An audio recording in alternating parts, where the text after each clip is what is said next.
इमाम हसन को जहर दिया गया, अंतड़ियां न कट कट के बाहर गिर रही।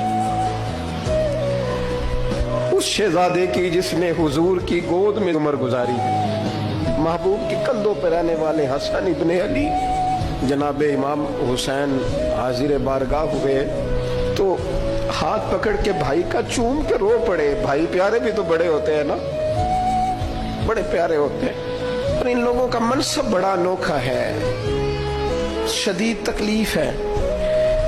तो इमाम हुसैन कहते हैं मेरे भाई हसन बताइए आपको जहर किसने दिया? रो के पूछते हैं।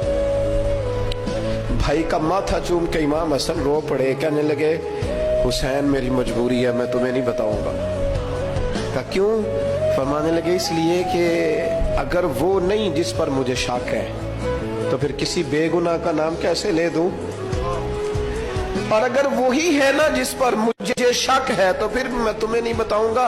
मेरा रब बड़ा बेहतर इंतकाम लेने वाला है, फिर भी नहीं बताऊंगा। क्या करूं, कैसे बता दूं? मुस्तफा का नवासा हूं मैं, पढ़ते डालने वाली माँ का बेटा, मैं शेर से ज्यादा जिगर रखने वाले अली का पुत्र, मैं कैसे बात कर दूं? बस जख्म पे जख्म खा के जी, खूने जिगर के घूंट पी, और सजना आह न कर लब